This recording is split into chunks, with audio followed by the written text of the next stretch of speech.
दिंडोरी लोकसभा निवडणुकीमध्ये खरं तर राजकारण हे चांगलंच तापलेलं आहे। महाविकास आघाडीमध्ये बिघाडीही झालेली आहेत। यासोबतच आपण निवडणूक लढण्याचा इशारा, बंडखोरीचा इशारा माजी आमदार जे.पी. गावित यांनी दिल्यानंतर प्रदेशाध्यक्ष जयंत पाटील हे देखील अचानक नाशिक दौऱ्यावरती हे आलेले होते। खरं तर काय नक्की या चर्चेत घडलंय, काय पुढची भूमिका आहे हे आपण विचारूयात। माकपचे जे.पी. गावित माझ्यासोबत आहेत। काय नक्की आता जयंत पाटलांची देखील भेट झालीत, काय चर्चा?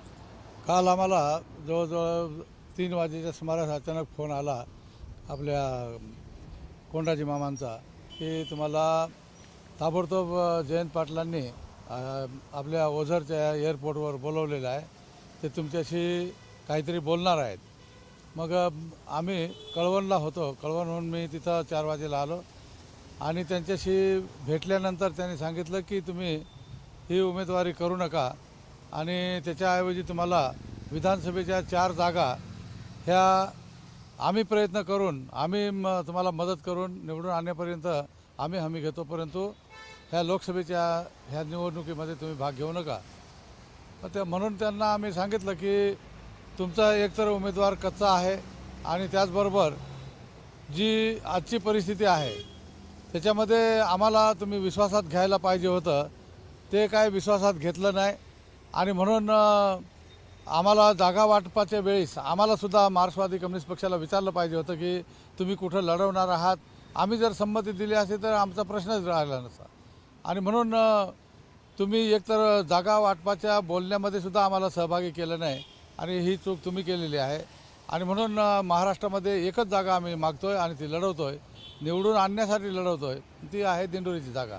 ती आम्हाला सोडली पाहिजे आणि तुम्हाला ज्या जागा आहेत 9 जागा शिल्लक राहतील, त्या 9 जागा तुम्ही प्रयत्न करून निवडून आणा आणि ही जागा तुम्ही आम्हाला सोडा। आपण सगळे मिळून प्रयत्न करून ही चांगल्या मताने निवडून आणू।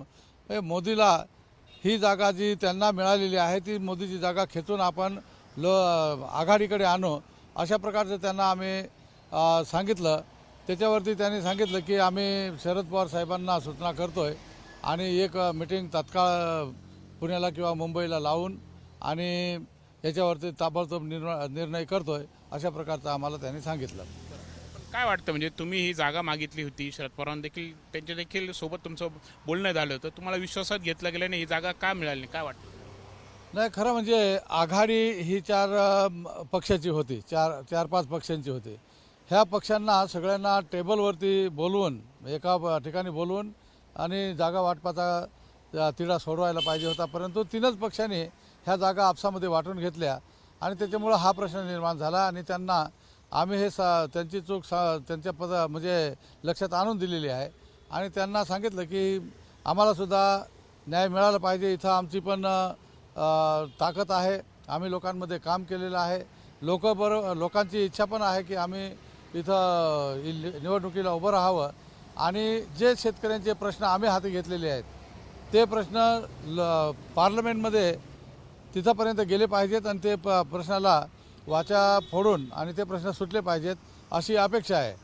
तर आता आज जे परिस्थिती आहे की मागे 5 वर्षापूर्वी भारतीताईंना निवडून दिलं, भारतीताईंनी 5 वर्षाचा अनुभव लोकांना दिलेला आहे, लोक नाराज आहेत आणि राष्ट्रवादी पक्षाकडून जो आघाडीचा उमेदवार दिलेला आहे तो आघाडीचा उमेदवार नवखा आहे। दिंडोरी सोडता बाकीच्या तालुक्यांमध्ये कुठेही त्याचा परिचय नाही आणि त्याला कामाचा पण अनुभव नाही, लोकांमध्ये कधी कामही केलं नाही त्याने। आणि म्हणून तो भारतीताईंच्या समोर हा फिका पडू शकतोय, त्या दृष्टिकोनातून ही जागा BJPला जाऊ नये याच्यासाठी आम्ही हा आग्रह धरलेला आहे। मला वाटतंय राष्ट्रवादी काँग्रेस पक्ष हा नक्कीच याचा विचार करून ही जागा सोडून देतील आणि त्याला आम्हाला लढायला चान्स मिळेल। पण आता तुमची पुढची भूमिका काय, जर ही जागा जर तुम्हाला मिळाली नाही तर आता काय पुढे अपक्ष लढणार की माकप, काय पुढची भूमिका? नाही, आम्ही परवाच्या दिवशी जी दिंडोरीला एक जवळजवळ 50-60 हजार लोकांची सभा घेतली आणि त्या सभेमध्ये लोकांचं जनमत काय आहे, त्यांचं मत काय आहे हे विचारलं। त्या लोकांनी सांगितलं की तुम्ही ही निवडणूक लढली पाहिजे आणि त्यामुळं आमचे मार्क्सवादी कम्युनिस्ट पक्षाचे राज्याचे सेक्रेटरी कॉम्रेड उदय नारकर यांनी तिथं घोषणा केली की ही जागा मार्क्सवादी कम्युनिस्ट पक्ष लढेल आणि ते मग आघाडीने जागा सोडली तरी लढेल आणि नाही सोडली तर मार्क्सवादी कम्युनिस्ट पक्षाच्या सिम्बॉलवरती ही मैत्रीपूर्ण लढत लढेल, परंतु ही जागा आम्ही आता मागे सरणार नाही आहोत. अपक्ष लढण्याचा सवाल नाही आता. माकप बाहेर पडेल, नाही माकप महाविकास इथं आघाडीतून बाहेर पडेल, बंडखोरी करेल दिंडोरी. दिंडोरीमध्ये ते आम्ही माकपचीच उमेदवारी करणार आहोत. एकंदरीत आपण बघत आहोत की आता ही उमेदवारी जी आहे ती आम्हालाच मिळायला हवी, माकपलाच ही जागा भेटायला हवीत आणि शरद पवारांसोबत त्यांची आता 1 ते 2 दिवसामध्ये चर्चा देखील होणार आहेत. मात्र जर ही जागा आम्हाला सुटली नाही तर माकप पक्षाच्या वतीने आम्ही ही निवडणूक लढवणारच असा इशाराच आता त्यांनी महाविकास आघाडीला देऊ केला आहे. कॅमेरॉन मयूर बारगेसह प्रांजल कुलकर्णी, एबीपी माझा, नाशिक. एबीपी माझा, उघडा डोळे बघा नीट.